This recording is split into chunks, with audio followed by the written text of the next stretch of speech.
Queridos amigos de Expresión TV, muy buena noche. Sean todos ustedes bienvenidos a este su programa Expresión TV. Recuerden que yo soy Luis Balam. Recuerden que nuestras redes sociales van a estar apareciéndoles por acá abajo. Por favor, no dejen de darle like y de seguirnos. El día de hoy estamos muy contentos porque hemos llegado a una nueva etapa de nuestro programa. Estamos, para empezar, estrenando foro. Estamos aquí en DeLorean Studios, que será en adelante el foro de Expresión TV. Aquí es donde vamos a recibir a nuestros invitados y donde vamos a desarrollar nuestro programa. También, a partir de hoy, estamos estrenando un nuevo horario. Lo vamos a tener a las 9 de la noche, todos los miércoles a partir de las 9 de la noche. Recuerden que yo soy Luis Balam. Me da muchísimo gusto estar de regreso con ustedes y estar en una nueva etapa. Estamos tratando de mejorar este programa. Estamos comprometidos con lo que queremos hacer para ustedes. Y bueno, pues, ¿qué más les digo? Muchísimas gracias por estar con nosotros. El día de hoy tenemos un invitado muy especial, Héctor Peña, quien es el escritor del libro La Ruta del Jazz. Y bueno, pues, ¿qué les digo? Es una súper investigación histórica la que se está aventando nuestro amigo Héctor. Pues de una vez vamos a pasar con él. Ah, perdón, se me olvidaba mencionarles que no dejen de checar la página, no dejen de checar el canal, puesto que vamos a tenerles algunos regalos. Parte también de la mejora del programa es que vamos a tener más dinámicas para tenerles algunas sorpresas, ¿no? Y cada vez ir cubriendo más eventos. Recuerden que si tienen alguna invitación que hacernos, algún evento que quieren al que acudamos o tienen alguna propuesta para recibir algún invitado, bienvenidas todas sus propuestas. Bueno, pues sin más, vamos a pasar de una vez con nuestro querido Héctor Peña. Vamos a la entrevista.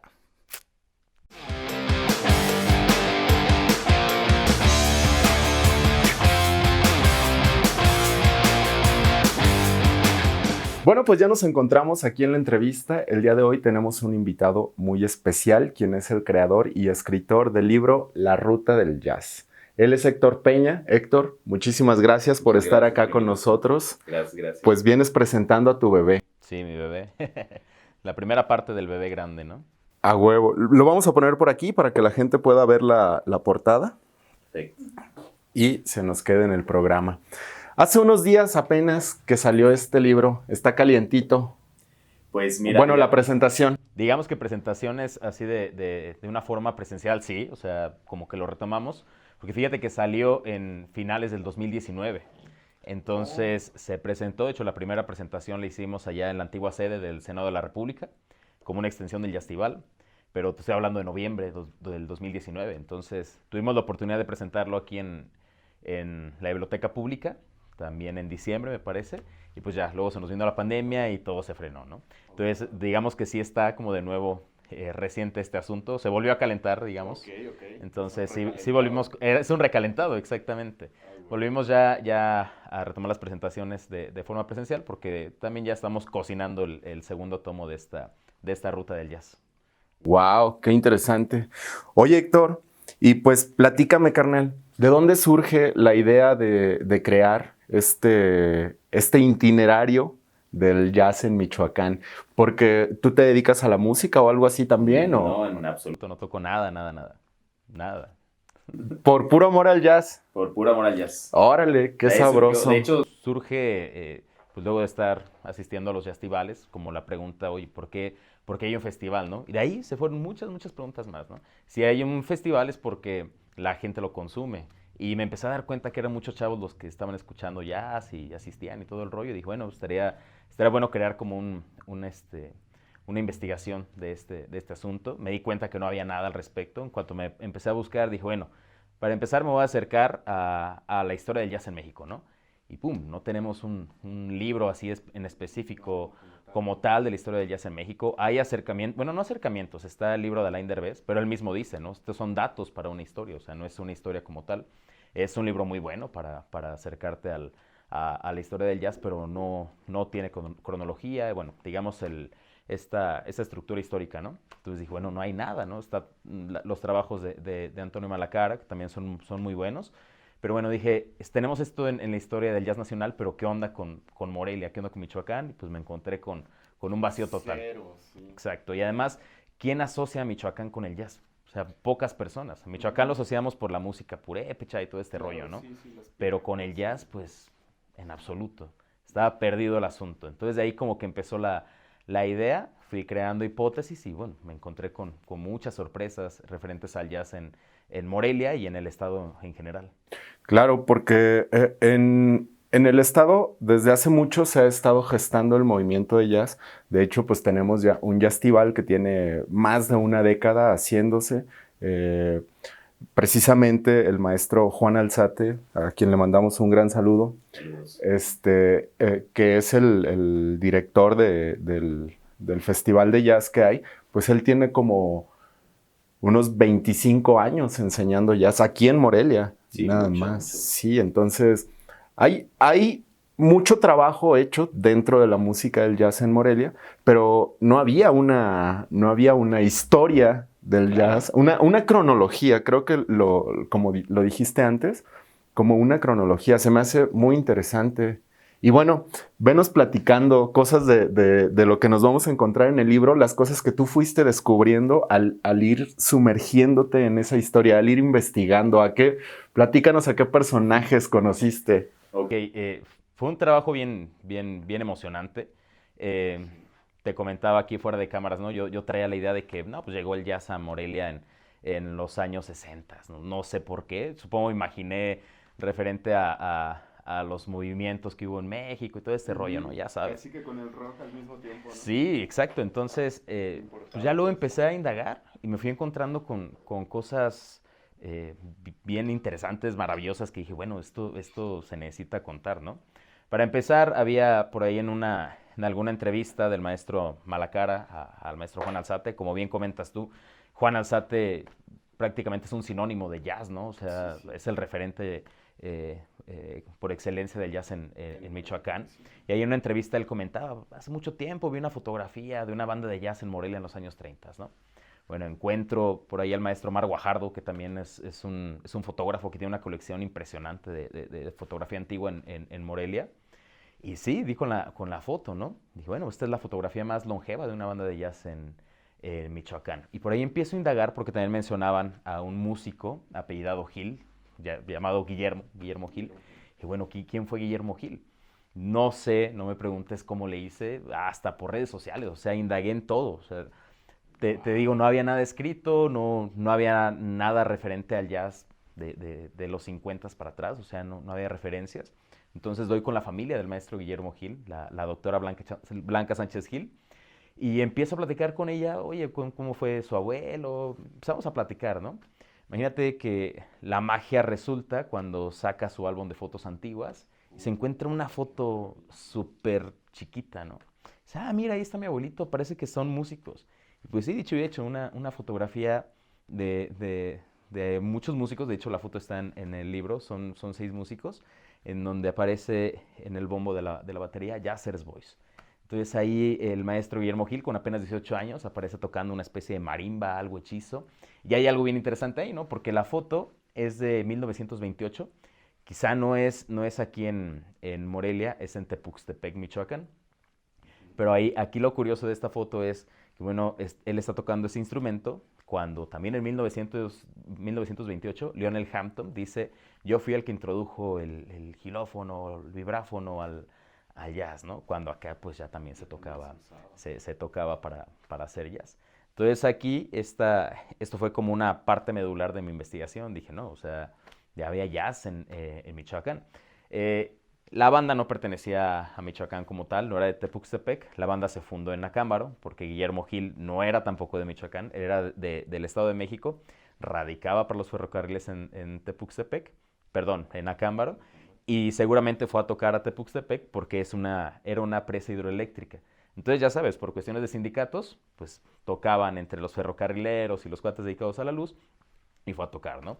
Por azares del destino, el maestro Gil se vino a vivir a Morelia, se casó con una moreliana, se vino a vivir a Morelia y pues aquí ya como que se hizo como que el boom jazzístico junto con el maestro Salvador Próspero, que también Próspero es una figura de la cultura, claro, pero pocos lo ubican en el asunto del jazz. O sea, todos lo asocian con la música purépecha y todas estas ondas de lo que hizo en Tingambato, padrísimo, pero poco lo relacionan con el asunto jazzístico en Morelia. Entonces, aquí fue como que el punto medular de la investigación, es decir, esto lo tenemos que trabajar bien, ¿no? Con detalle. Wow, súper chido. Y entonces acá va saliendo por esto el itinerario del jazz en Michoacán, porque no nada más es en Morelia, ¿no? Estamos hablando pues de agrupaciones que se forman en comunidades aún más pequeñas que Morelia, en el siglo XIII, por allá, en espacios chiquititos, y estaba surgiendo el jazz. Estamos hablando de que, pues, de, de de que había cultura ya en estos lugares, ¿no? O sea, la música jazz nunca ha sido una música tan digerible, nunca ha sido una música tan para todo el público.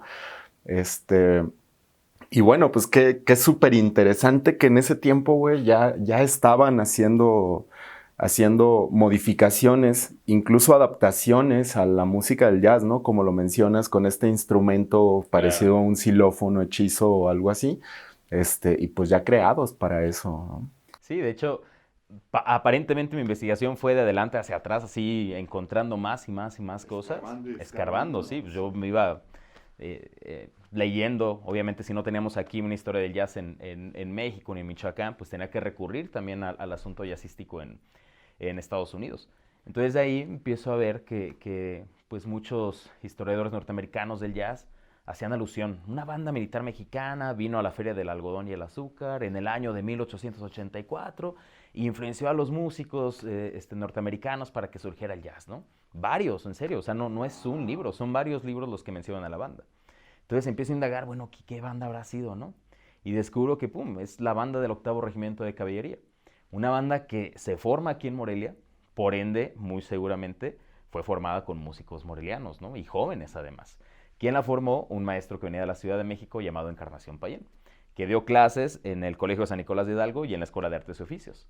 Entonces, por eso te digo, al menos yo aquí en este libro lo manejo como que es muy probable que fuera conformado por músicos.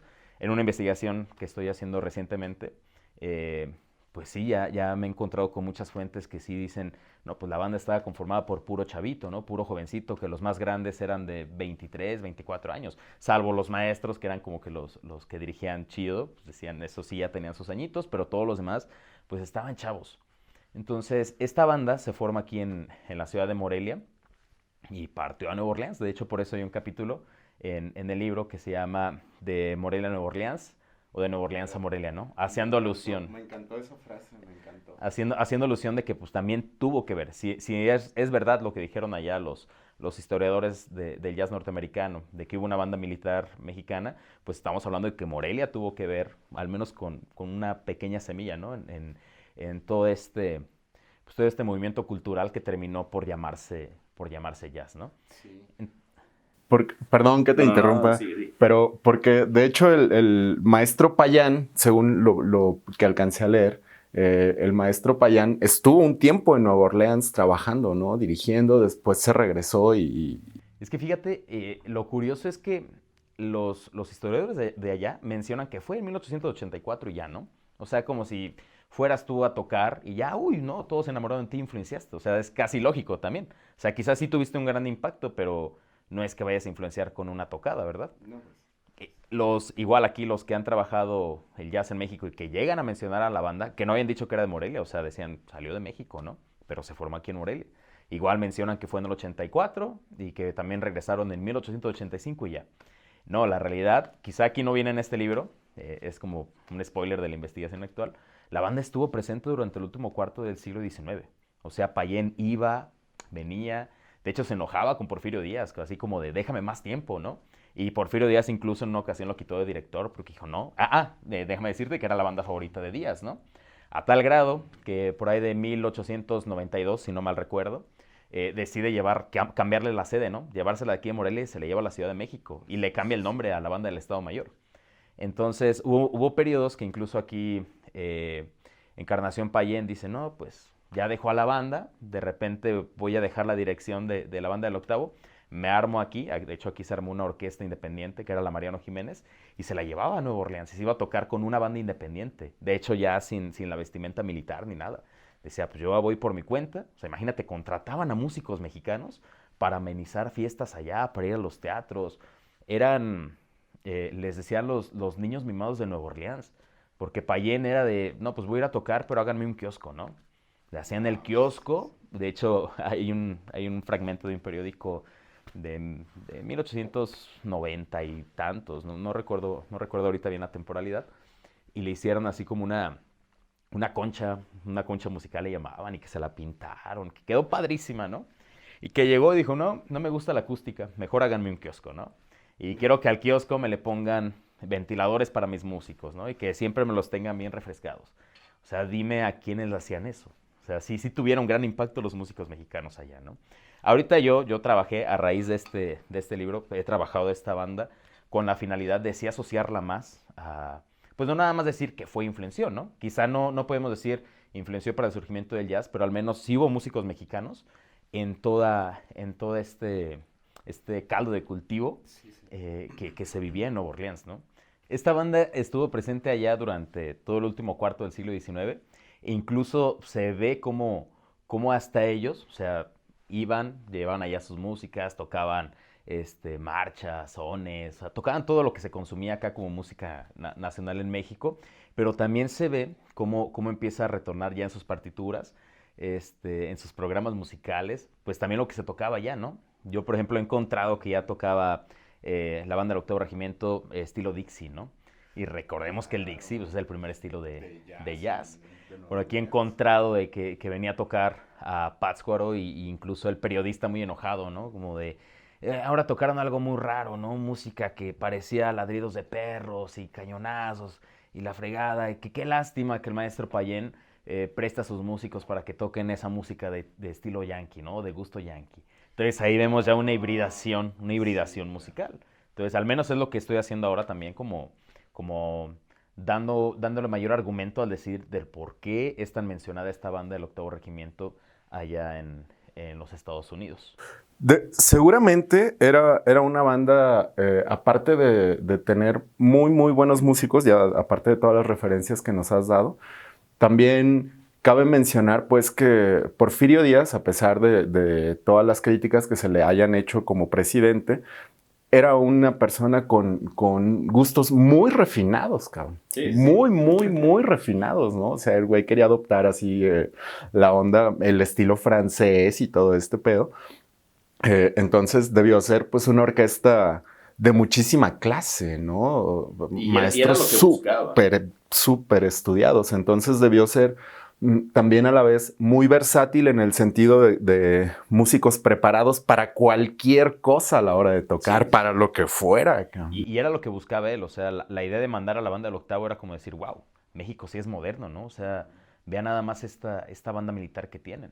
Que además se debe resaltar, eso sí no lo mencionan ni los historiadores de allá, ni las investigaciones de aquí, no nada más fue esta banda en esa exposición, también fue la primera orquesta típica mexicana, dirigida por Carlos Curti, y también otra conexión aquí con Michoacán, mandó una banda de Paracho, de guitarristas de aquí de Paracho, Michoacán, los mandó a esa exposición. Y créeme que, bueno, regresando a la banda del Octavo, tuvo tanto impacto que en todas las ocasiones que iban, los únicos himnos que se cantaban era el de México y el de Estados Unidos, y la tocaba la banda del Octavo Regimiento de Caballería. O sea, era una feria internacional, una exposición donde iba Francia, donde iban todos los países, y solamente se tocaban esos himnos y ejecutados por la del Octavo Regimiento, ¿no? O sea, sí estaba muy cañona, eran unos rockstars esos tipos por allá. Sí, me imagino. Entonces, imagínate, me empiezo a investigar un poquito. Aquí vienen apenas unas pinceladas, en este libro vienen unas pequeñas pinceladas de la banda del Octavo Regimiento, pero pues sí, ya se ve como esta inclinación a decir, bueno, Morelia tiene que ver con los orígenes o con la prehistoria del jazz, si tú quieres, ¿no? Sí. Es más, el simple hecho ya de poner a Morelia en un sitio dentro de la historia del jazz, porque pues efectivamente estaba completamente excluida, México en general, excluido de la historia general del jazz totalmente, ¿no? Sí, es que cuando pensamos en el jazz o preguntan de dónde es el jazz, siempre se asocia, ¿no? Con esclavitud, con los esclavos africanos, o les llaman negros, que había dos tipos de negros, como bien sabemos, africanos y los que eran más libres, ¿no? Cuando fueron liberados por los franceses, etcétera. de las colonias francesas. Entonces se piensa en esas dos vertientes o la influencia de la música europea como la española, pero ya, ¿no? O sea, rara vez se toca en la vena musical del jazz, se habla de la música latina, que es Cuba y México, que México iba más seguido. Quizá aquí un ejemplo claro de los primeros estándares de jazz fue La Paloma, que La Paloma no es mexicana, pero se hizo famosa por esta banda mexicana allá en Nueva Orleans. Por la banda mexicana, por la banda del Octavo Regimiento, pero también por la primera orquesta típica. Eran rolas que se hicieron muy famosas allá y que funcionaron como primeros estándares. O el otro ejemplo, Sobre las olas de Juventino Rosas. Claro. O sea, que también sonó, pero cañón, cañón. Y poca gente sabía que Sobre las olas era de acá de México. Si ni en mismo México reconocieron a Juventino Rosas. Y ahí sí, o sea, todos mencionan a Sobre las olas como de los primeros estándares de jazz en Nueva Orleans. Y piénsalo, y tiene algo de lógica. O sea, cuando Jelly Roll Morton dijo, yo inventé el jazz, todos lo voltearon a ver de, no manches, o sea, eso que tú dices que inventaste, tiene desde 1890, 1900 tocándose en las carpas de circos. Sí, y piensa nada más en la tonadita de Sobre las olas. Yo al menos me imagino a los trapecistas saltando, ¿no? No lo sé, a mí me viene eso a la cabeza. Entonces dice, sí hay vena mexicana también en los principios sonoros del jazz de Nueva Orleans. Claro, qué chido. Oye, Héctor, pues platícame, cabrón. ¿Por qué entonces, si no eres músico, de dónde salió esta investigación tan chida que te aventaste, güey? Pues por chismoso, digamos. Para empezar, por chismoso. Okay. Pero ¿a qué te dedicas? ¿Eres literato? ¿Eres historiador? No, ¿A qué te dedicas? Historiador. Soy historiador de profesión. Bueno, doy clases también. O sea, no nada más es como la investigación. Pero sí, o sea, surgió porque, te digo, los historiadores somos muy chismosos y nos empezamos a cuestionar sobre el pasado. Y en realidad pues fue nada más como por el gusto de escuchar jazz. Siempre, bueno, tiene mucho tiempo que he consumido jazz, que me ha gustado. Y pues de ahí empecé a indagar en el asunto de la historia del jazz. Para este primer tomo, ¿como cuánto tiempo te tomó hacer esta investigación? Híjole. ¿Como cuánto tiempo te tardaste investigando Yo todo? creo que fueron cerca de 4 años, 3 años y medio. Porque digamos que del aparato crítico que tiene el libro, la mayoría de las fuentes, como te comento, o sea, no había nada. Dijeras tú, bueno, voy a partir de un libro para empezar a investigar. No, o sea, nada que leer, nada de historiografía. Entonces, el aparato crítico más fuerte de esta investigación son fuentes hemerográficas y también algunas entrevistas. Porque digamos que partiendo de este asunto de Guillermo Gil, de lo que te comentaba de esta banda de Tepuxtepec, este primer tomo llega hasta los años 80. Entonces todavía hay gente que pude conocer. Por ejemplo, el maestro Pepe Herrera, él formó parte del primer cuarteto de jazz de Morelia, que fue inventado por el maestro Guillermo Gil. Y Pepe Herrera fue el creador del cuarteto de jazz de la Universidad Michoacana. Entonces con él sí tuve todavía el gusto de platicar y todo el rollo. Entonces imagínate, o sea, estamos hablando de que la investigación inició en 1884 y este primer tomo llega en los años 80. Entonces estamos hablando de cerca de 100 años de historia o de desarrollar una historia. Entonces sí me llevé como 3 años y medio, 4 años metido, un año así en la hemeroteca cañón. Yo creo que me aventé un año entero. O sea, fue mi segunda casa la hemeroteca. Era cita con mi novia y te voy a ver, pues te veo en la hemeroteca, ¿no? Y la puse también a ella que me ayudara. Sí. Ya llegaba y le tenía sus guantes listos, ¿no? Y su cubrebocas. Y dale, y vamos a buscarle. Y sí fue una chambota porque el primer periódico de La Voz de Michoacán era algo así, ¿no? Todo el año, ¿no?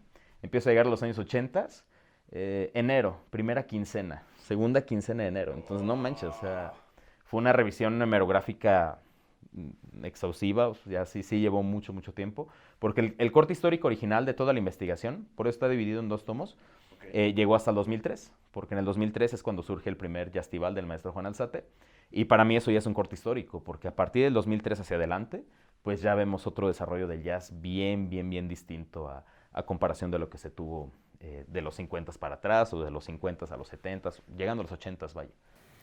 Ok, bueno, ¿y el segundo tomo? ¿Cómo cuánto le falta para Pues, salir a la luz? Ya está, mira, escrito está. O sea, ahorita estamos todavía viendo como el asunto, apenas queremos que este se conozca un poquito, que la gente conozca un poquito este primer tomo para poder ya sacar el segundo.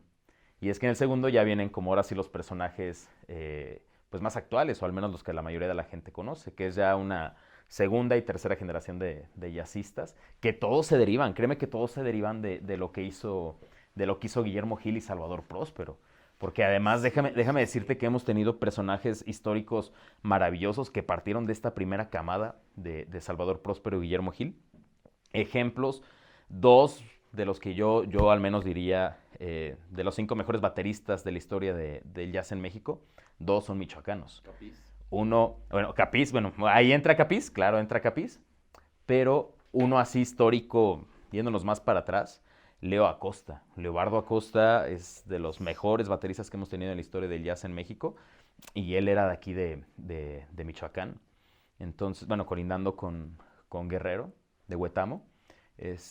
Pero él estuvo en la banda de Salvador Próspero, en la orquesta de baile de Salvador Próspero. Fue, digamos, educado en cuestiones musicales por Guillermo Gil y Próspero. Otro grande baterista es Richard Lemus, también es histórico, o sea, uno de los grandes bateristas. Sí. Y él era de aquí de Tarímbaro, Michoacán, ¿no? Entonces poca gente lo reconoce. O un saxofonista como el Popo Sánchez, de aquí de Uruapan, Michoacán, y que poca gente los ubica como michoacanos. Entonces, por eso es como importante esta primera etapa. De aquí, digamos que de este primer cuarteto de Gil, sale Pepe Herrera. Pepe Herrera funda el cuarteto. Del cuarteto, luego vuelve a salir el maestro Próspero cuando ya está en las ondas purépechas y eso, pero también crea una banda de jazz alterna, y aquí ya viene el maestro Efraín Capiz, ¿no? O sea, van surgiendo las nuevas camadas. Tienes razón. Ya cuando mencionaste a los primeros 2 bateristas, dije, y me adelanté. No, Capiz. Para mí el maestro Efraín Capiz también entra dentro del top 3 de los mejores bateristas. Sí, seguro. De Michoacán. Entonces sí tienes razón ahí con el maestro Capiz, pero también surge de ellos, ¿no? Él fue alumno de Salvador Próspero. Sí. Yo también, yo no tengo la suerte de conocer, bueno, no tuve la suerte de conocer al maestro Próspero, pero lo escucho en todas partes donde hablo con un músico de jazz, en todas partes lo escucho, en música tradicional michoacana y música de jazz. El maestro Próspero, sí, siempre sale a la plática. Oye, Héctor, pues platícanos entonces ahora, ¿cómo surgió tu gusto por el jazz? ¿Cuándo descubriste el jazz y dijiste, guau, qué loquera? Porque seguramente eso te pasó, ¿no? Fue bien curioso, y yo creo que a muchos les ha pasado. Por ejemplo, con el maestro Gaspar Aguilera, que es el prologuista también del libro. Coincidíamos mucho ahí por el gusto a la literatura de Julio Cortázar. Yo, de hecho, mi primer acercamiento al jazz fue con Rayuela, que, bueno, o sea, y tocaba La Maga, un disco de Billie Holiday, ¿no? Yo, bueno, ¿qué es esto? Ya lo empezaba a buscar y decía, órale, está muy chido este asunto. Y de ahí una rola me llevó a otra, y a otra, y a otra. Luego leí este libro dedicado a Charlie Parker. Y pues también de ahí se fue por otra vertiente, ¿no? Pasé como de escuchar un jazz más clasicón a llegar al bebop de Charlie Parker, y dije, bueno, también está muy alocado este asunto, y pues sí fue como una bomba de emociones, ¿no? Y ahí combinar la literatura, porque Rayuela, o sea, primero lo leí la primera vez y fue como de, está rarón. Ya luego, con las rolas estas, como el mismo Cortázar decía, Rayuela tiene una musicalidad que se acompaña con el jazz. Sí. Y ya sabes, queriendo ahí como a ver si es cierto, ¿no? Y yo al menos confirmo que sí, o yo así lo sentí, no sé si fue mi imaginación, pero digamos que sí, el amor al jazz surge por mi escritor favorito, que es Julio Cortázar. Órale, qué chido. De hecho, hay una obra, hay un álbum que se llama Jazzuela. Jazzuela, sí. Ajá, que está inspirado completamente en Rayuela de Cortázar. Y tiene que ver con la musicalidad de Cortázar. Sí. Está perrísimo. Órale, pues qué chido. ¿Cómo cuántos años tenías cuando escuchaste jazz y dijiste, está chido? Como unos 17 años, yo creo. Sí, pues estabas morro. Sí, como a los 17 años lo escuché, te digo, a raíz de Rayuela. Y luego El Perseguidor, el que te decía de Charlie Parker, y pues sí, desde ahí ya no lo solté, o sea, lo empecé a escuchar. Obviamente hay géneros o vertientes de jazz que como que no es tanto de mi agrado, pero sí, sí, sí. ¿Como cuál es una de las vertientes de jazz que más te late? Híjole, yo creo que el cool jazz. O sea, todo el jazz de los 50, 60 me vuela la cabeza, me gusta mucho. También bueno, desde atrás, también las big bands me atrapan.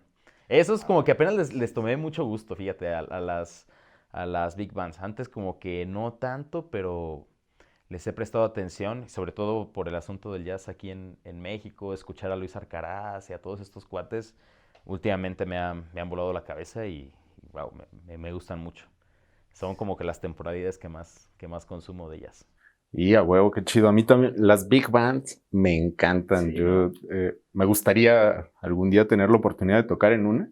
Este, pero bueno, todo el jazz en general. A mí el jazz como el jazz tradicional me gusta un chingo. Sí. El cool, el smooth jazz, casi los géneros como en los que se desarrolló o que desarrolló Miles Davis. Ajá. Son como de mis Sí, favoritos, güey. sí, Así súper 50, 60, psicodélicos, sí. ¿no? Ajá. Me encantan, güey. Sí, a mí también. Es como mi temporada favorita de jazz. Excelente, Héctor. Oye, pues ya estamos llegando al final, carnal. Pero me gustaría hacerte una pregunta o una invitación, no sé cómo le podríamos llamar. ¿Te gustaría leernos algún parrafito del libro? Aquí, Claro, sí. el que tú digas, se los voy a leer para engancharlos y que quieran leer La Ruta del Jazz. Ok, de hecho yo creo que una parte ahí del prólogo del maestro Gaspar Aguilera como que sintetiza muy bien la parte bueno, como hace una síntesis de todo lo que viene en el libro, entonces yo creo que esa parte estaría muy bien. Además, pues para recordar un poquito la escritura del maestro Gaspar Aguilera, yo creo que sería adecuado. Pues haznos el favor, carnal. ¿Con ese mero? Pues con este o... Mira, de hecho está en la parte de atrás del libro. Dice, la sensación que se tiene de sorpresa y asombro cuando uno escucha un concierto de jazz es la misma que se da al ir leyendo y descubriendo personajes, fechas, anécdotas y fotografías que aparecen a lo largo de la ruta del jazz que Héctor Peña fue siguiendo en retrospectiva en la línea del tiempo para darnos cuenta a los lectores de este viaje cuyo camino está trazado entre la descripción de los acontecimientos que dieron pie a la formación de músicos michoacanos y bandas de este género y la serie de evidencias fotográficas realmente maravillosas y entrañables que enmarcan dichas descripciones. Gaspar Aguilera Díaz. Yeah. Héctor, pues ha sido un enorme placer el tenerte por acá, el escuchar mejor dicho, esta historia tan interesante de cómo estuviste escarbando por ahí en la música y en los músicos de nuestro estado, de nuestra ciudad. Y pues no me queda más que agradecerte tanto por esta chamba como por haber aceptado nuestra invitación. No, al contrario. Ya sabes que Expresión TV es tu casa. Cuando el segundo tomo esté disponible, te volvemos a Luego. invitar. ¿Qué Muchas te parece? gracias. Muchas gracias. Agradezco la invitación y qué padre que tengan este espacio. Hombre, pues agradecidos nosotros. Un gusto y un honor, Héctor. Mucho gusto, muchas gracias. Ya está, carnal. No, Gracias. Ahí quedó.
Mi querido Héctor, y ya que nos hiciste el grandísimo favor de traer este libro para Expresión TV, quiero pedirte que nos hagas el gran favor de firmarlo, carnal. Claro que sí. Que lleve ahí tu sello así, todavía más personal.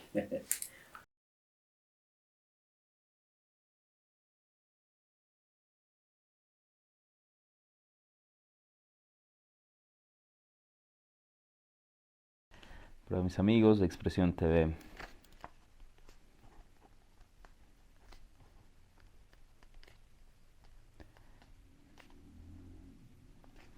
Que el jazz como el pan nunca falte en su mesa. Gracias. Es importante, ¿no? Que no deje de existir el jazz. Sumamente importante, carnal. Su amigo Héctor Peña. Listo. Y te voy a dejar un par de ejemplares para sus seguidores de su página. ¿Escucharon, banda? Pónganse atentos porque les vamos a decir por ahí cuáles van a ser las dinámicas para que se ganen un librito de Héctor Peña. La ruta del jazz. Claro. Muchísimas gracias, carnal. No es... Hombre. Okay. Un regalazo. Ya no lo voy a soltar. Aunque me veas así, amiga, ya no lo voy a soltar.